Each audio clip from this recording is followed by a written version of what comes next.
They call the Isle of Wight the Caribbean of England. Well, every time I've been over there, it's rained, heavy winds, the ferry's been cancelled, absolute load of rubbish. However, something to brighten my day up last week was I got the pleasure to drive this machine, the new -5 version of the Kubota U10. It's been out a couple of years now, finally got my hands on one and had a reason to take it down to a job and put it through its paces, of course, against the old U10 that I reviewed a couple of years ago now. There's quite a few updates from the old machine here and the -5. I'll run you through them, how it's performed for me against the Bobcat E10, of course, probably the market leader possibly in this sector, and these sort of 1 ton micro ranges. How it performs against Bobcat, how well it digs, how well it's done in tight spaces, which of course is all important for a micro digger.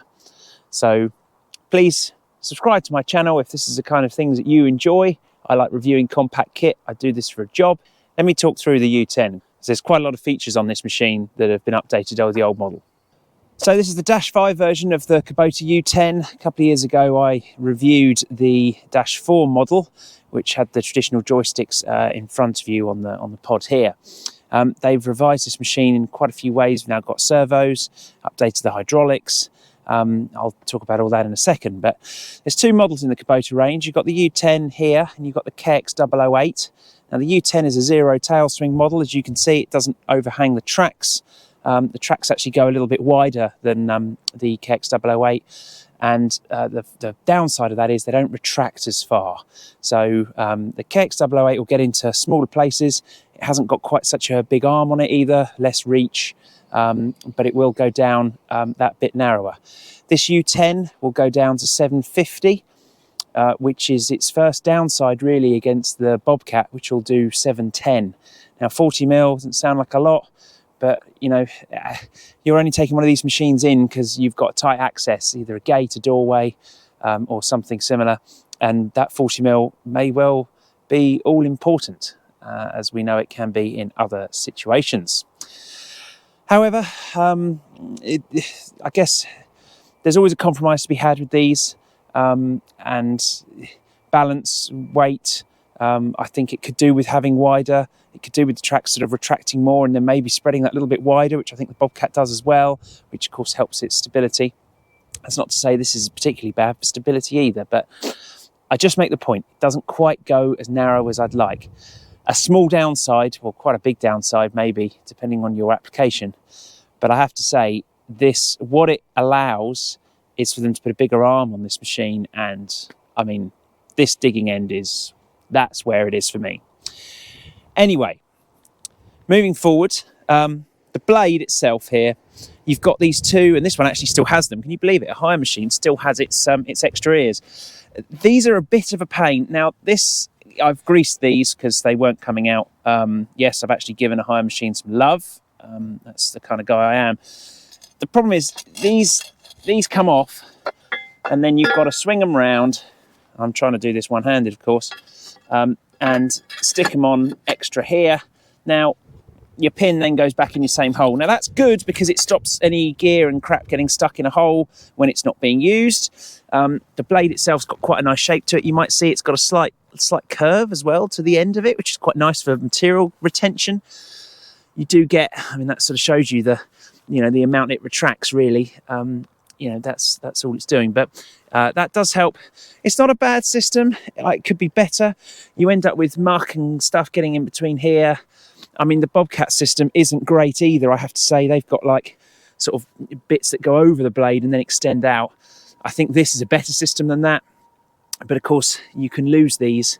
And if you're running them on a hire fleet, I dare say you know well about that. So that might be a disadvantage. But I like the shape of blade when it is out. It works really well, and they do tuck quite nicely in as well. So they're not particularly horrible, even when folded in, really. They don't tend to get in the way. Blade's got quite good for a little machine, travel up and down. I mean, it's sat, I've got quite wet grass here, so it doesn't look very far off the ground, but it's actually quite good when you're on hard ground. So not really too many complaints there, and it's quite nice to use. You've got the lever sort of up here on the side, and it's feels nice to use. You can blade out some material with that, no problem. Of course, hugely helped by one of this machine's big plus points, its 2-speed tracking is just phenomenal. You've got this little pedal here for that, which you can just touch with your boot, and you literally just sort of tap that, and it kicks it into 6th gear. It's unbelievably fast when you kick in the twin speed tracking, and tracking overall on this machine is very, very good. No issues, even with Type 1 getting in the tracks or anything like that. It powers through it, and yeah, that twin speed tracking is really, really good. More performant than the E10s when I've driven them, for sure, so that's a definite positive. Moving around, this machine has got sort of really not a lot to look at on the back. This counterweight's all one piece. It doesn't open up or anything, but that is good, of course, if you're like these people's previous hire and they've managed to scratch the counterweight on a zero tail machine.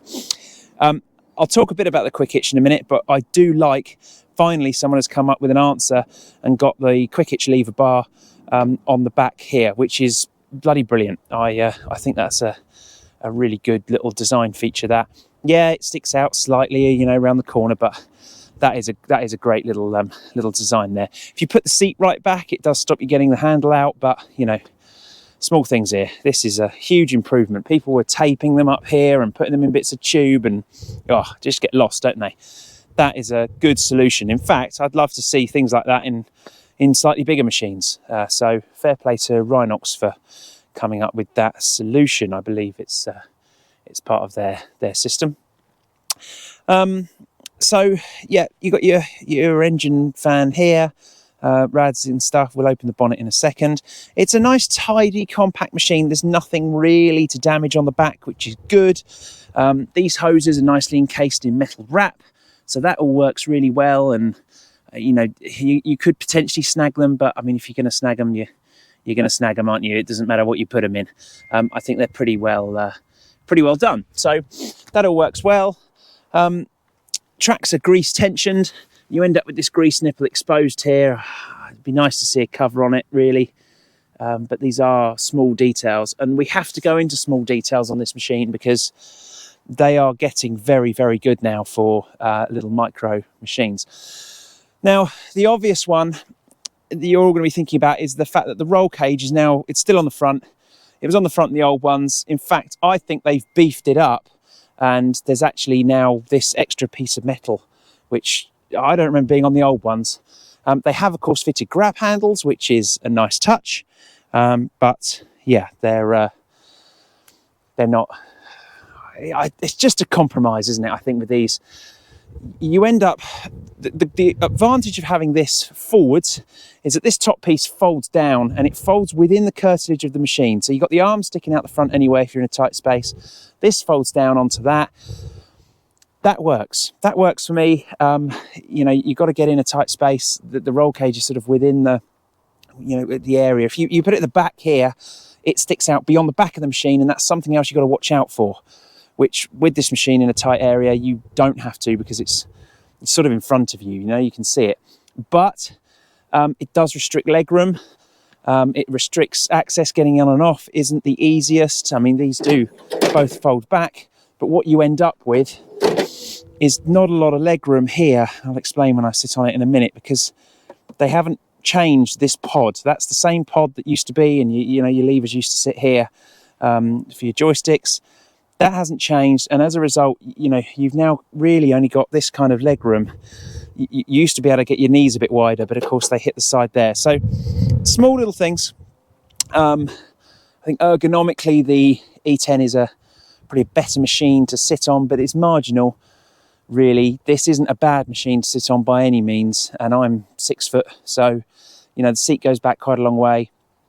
It's not horrendous at all, but just something to be aware of. You know, we're trying to pick differences here between these two very good, let's face it, very good machines. Kubota finally put the Kubota chip key on these, which I think is good. Anything to help security is good. People can probably get around it, I dare say, but you know, you've got a half a chance now, haven't you? I think that's a good little system. This pedal down here is for your offset and folds up, so you can rest your sort of foot against it. That's all you get really for your foot rests, and you've got this roll bar here, and as I say, it's not not ideal. This could do with probably being a bit bigger maybe, or fold out this way so you've got a bit more place to stick your foot. I don't know, but for me it's yeah, just small details, aren't they? While I'm on offset, I don't think it's got the best offset of a machine, and a micro I'd really like to see offset more than this. You know, this machine works in tight spaces, you're up against walls, you're in buildings, and I just don't think that the kind of nearly 45-degree angle is enough of offset for me. You know, yeah, you can dig in line with your track then, I get that, but you know, you remember the old TB, is it 008? They were very early Takeuchi micros. That had like a linkage that would allow it to push right round, and you'd nigh on attack your roll bar with it. Well, in fact, those machines probably didn't have roll bars back then, but that was a fantastic little machine for tight spaces because of that cranked offset. And this just doesn't quite do enough for me, which is a shame. I had hoped. Kubota are generally very good with offsets, particularly you know, in one direction or the other, but this hasn't quite got enough for me. Not bad, but certainly could be better. Otherwise, this dig end, very, very similar, in fact, non-identical really to the old U10, and that was certainly a good enough machine as it was. We do now have an LED light. It's got a little switch on the back, which is how you turn it on and off. Simple enough. Gives good light, actually. I've used this in the dark, of course. You know, I love to push on.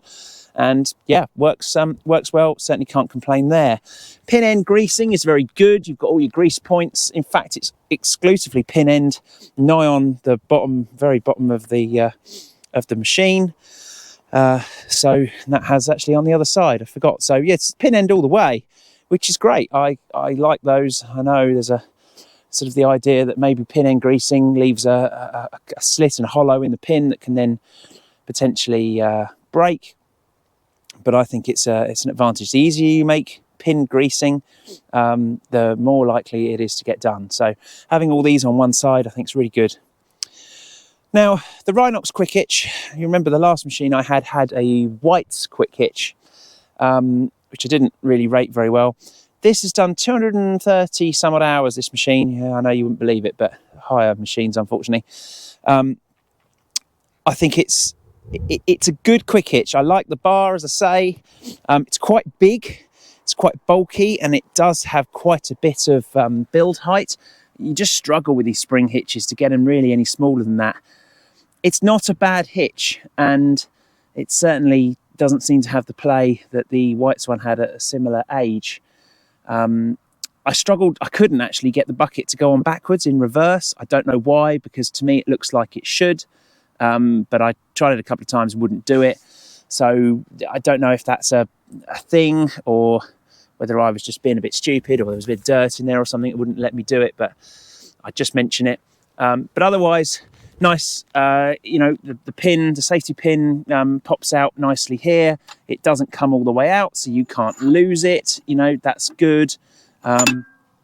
Works well.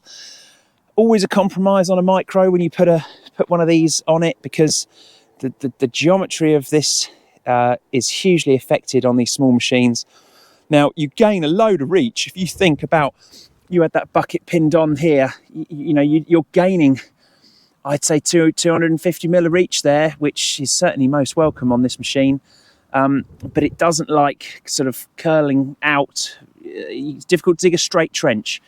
Could be the bucket shapes. I know this is only the grading bucket, but you know, I don't think I would get a pin hitch on a micro like this. I think there's a better system out there. I've seen people running clack hitches on them. That seems to be a better shape. I don't know why, bucket shape or whatever, but for me, that's where I think I would go. I know you can't reverse them, but it's just not hard to knock the pins out of this little thing, is it, and turn the whole hitch round. So that, or I've even seen the Scandinavians, of course, running S-type on these things. Probably I run S180 on my JCBs.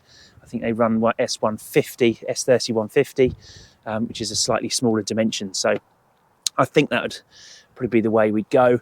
Now the auxiliaries all run up the boom here, and they come out either side here. You can get twin acting on those, which is quite nice. And I have seen a Scandinavian setup with that little steel wrist hitch on, the little tilt hitch, and that's really cute. So I think if I owned one of these, that would probably be the way I would go with it for me personally. Otherwise, the boom itself is just fantastic. It goes nigh on flat when you're, when you reach right out for great reach, and it's got slightly more reach, about 300mm more reach than the Bobcat, plus the quick hitch, of course. But then you'd probably have a quick hitch on your Bobcat. So about 300 more mil of reach is a significant number, and it grades lovely all the way in. I mean, that is something on this machine, driving it. It grades just lovely. I don't know what they've done, but the hydraulics are way better than they were on the old one. Not perfect, but beautiful to grade with. It really is. It lacks oil flow. I mean, the problem is you put servos on a machine, you want it to drive like a 1.5 tonner, you start thinking you're on a 1.5 tonner. It's not. It struggles with slewing and bringing the boom in and doing all of that. It does struggle. Actually, the boom isn't so bad. It's the dipper. It struggles to bring the dipper in. So if you're working out here, you're reaching in, you're bringing it up, and you need to bring it in for a tight spot, and you're going to tip there, it struggles to get that boom to move fast, or the dipper to move fast enough. Boom comes up, bucket curls lovely, but it just, I mean, you're asking a lot, aren't you? You're using all three functions on the dig end, and you're trying to slew. And let's face it, this poor little thing is, it's a micro digger. So, compromises all the ways. But what a lovely machine to grade with. You could pull the skin off a rice pudding with this, no worries. It actually reminds me of the Hitachi ZX30. I've got some love for that old machine. But they just, those old Hitachis, even the 130s and the slightly bigger ones, they drove lovely, didn't they? The mid-2000s Hitachi's Axis setup.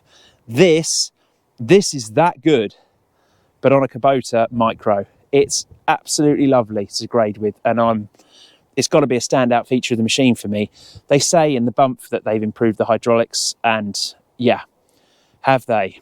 I don't know what they've done, but it's almost a game changer for me. It drives lovely, and a mate of mine who owns an E10 has had a play on it as well, and yeah, instantly was like, yeah, that's nice. It does do a good job.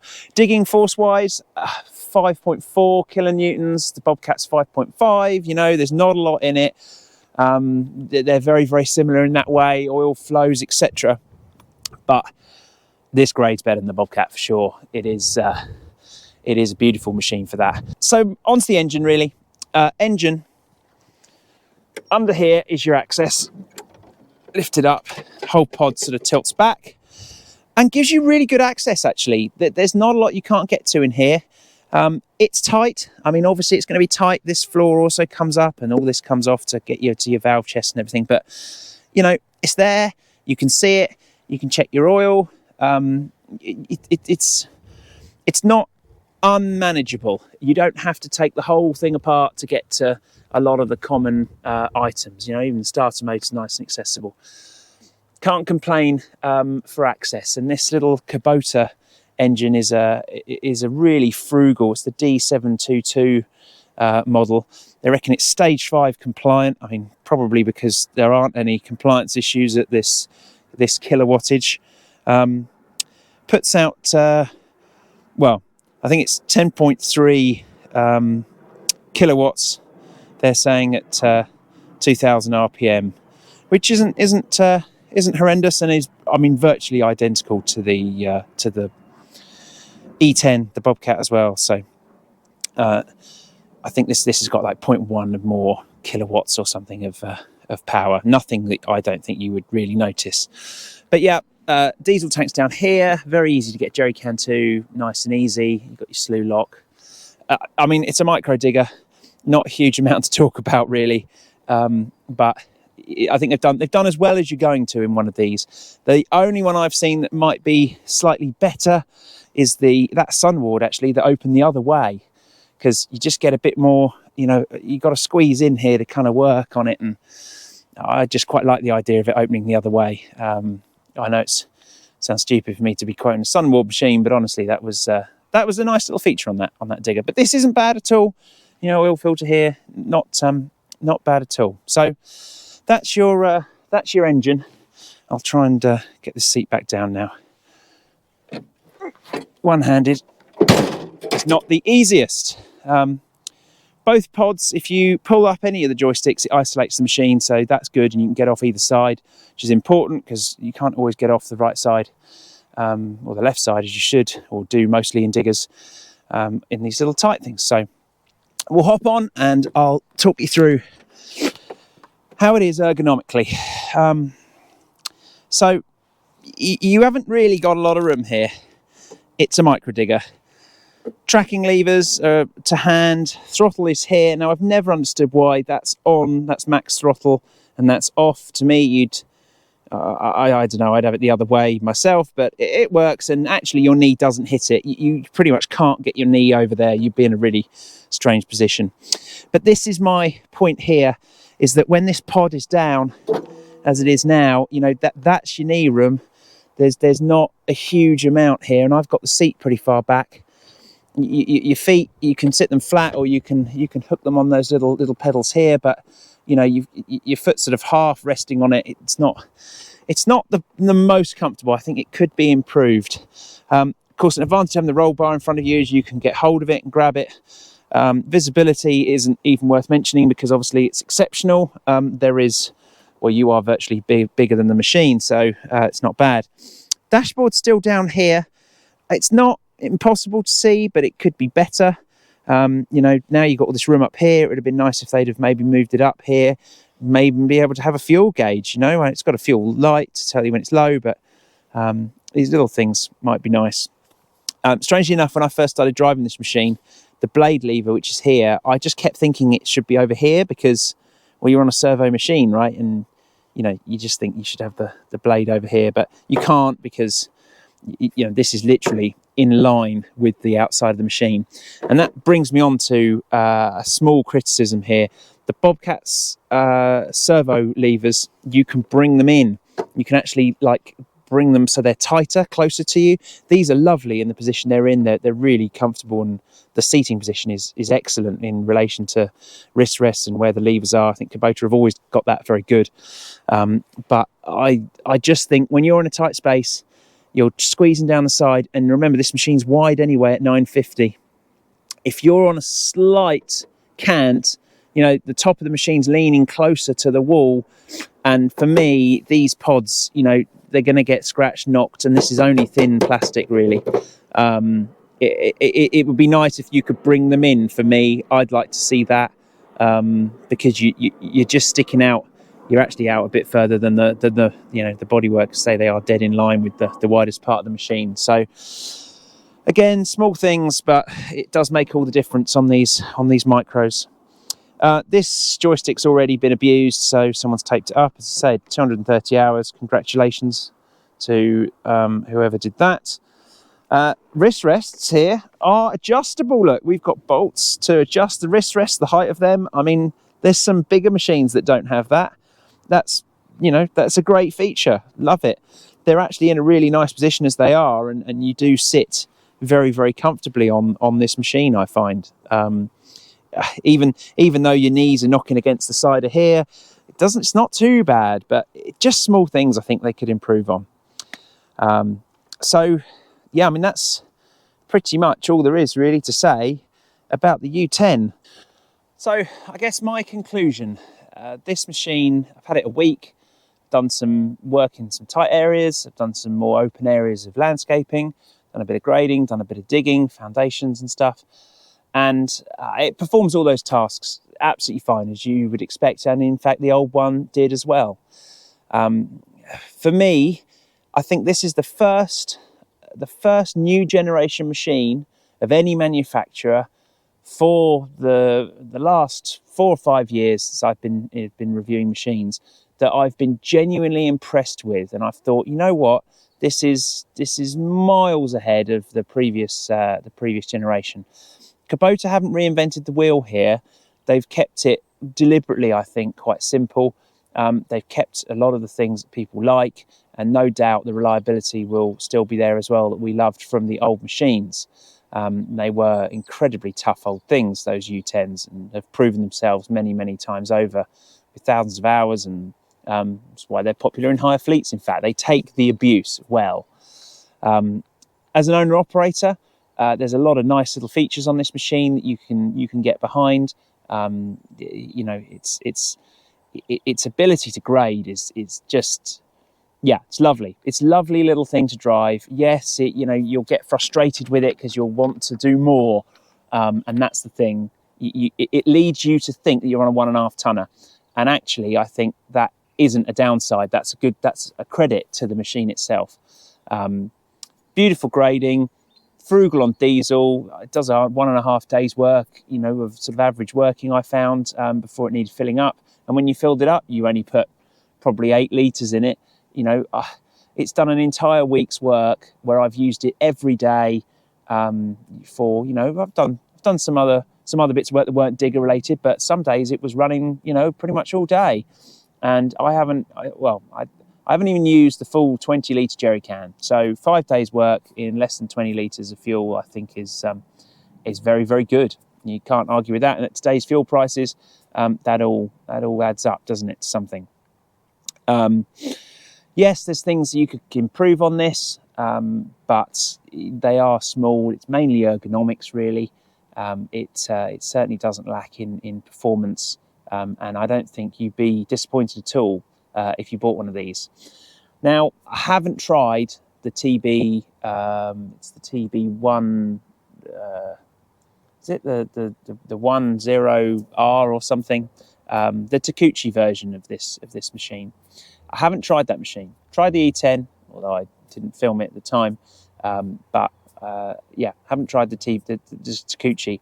And really, I think the Bobcat, this U10, the Kubota, and the Takeuchi are pretty much up there at the top, really, of the micro digger world. Thing with the Takeuchi and also the Kubota make a 1 ton and 1.2 ton sort of micro machine. It's like a fat micro, really. Got servos, etc. Again, lovely machine, but that and the Takeuchi are just that bit big. They've got a bigger arm on them.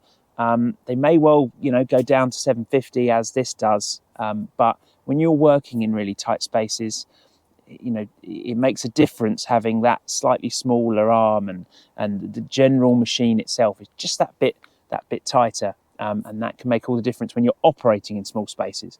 Now, if of course your business is just to drive through gates, and then you're into more open areas of garden, and you're landscaping, etc., then of course that won't be such a downside. But for me, this is a pretty good compromise on ability, reach, you know, power, and the ability to get down into tight spaces. The E10 is a fantastic machine, but there's a few things about that put me off it. I will get my hands on one day and review it for you and give my proper feelings, and could do with refreshing my knowledge on it, to be honest. But this Kubota, you know the reliability is going to be there. The resale value definitely will. Drives just exceptionally, really, for any digger, let alone a micro. And I have to say, if you were asking me, would I sort of snog, marry, avoid, I guess I would definitely be snogging this machine, because it's a nice one. So that's my opinions on the U10. My name's Ollie Guns. You know my channel. My company's called Guns Contractors Limited. If you find these reviews useful, then I would really appreciate a subscribe and a like. It all helps push me along and gives me a little bit of clout with trying to get my hands on different kit to review a bit more on my jobs for you guys. So that's where I want to go. I hope you've enjoyed this video. Let me know what you think. Always keen to hear what machines you run. Have I missed one? You know, there's some good micros out there that don't have the servo still, and you know that may well be a compromise you're willing to take. But in the servo machines, I think this is definitely, for me, this is the one to have. Anyway, thanks for watching, and I'll catch you again in the next video very soon. Thanks.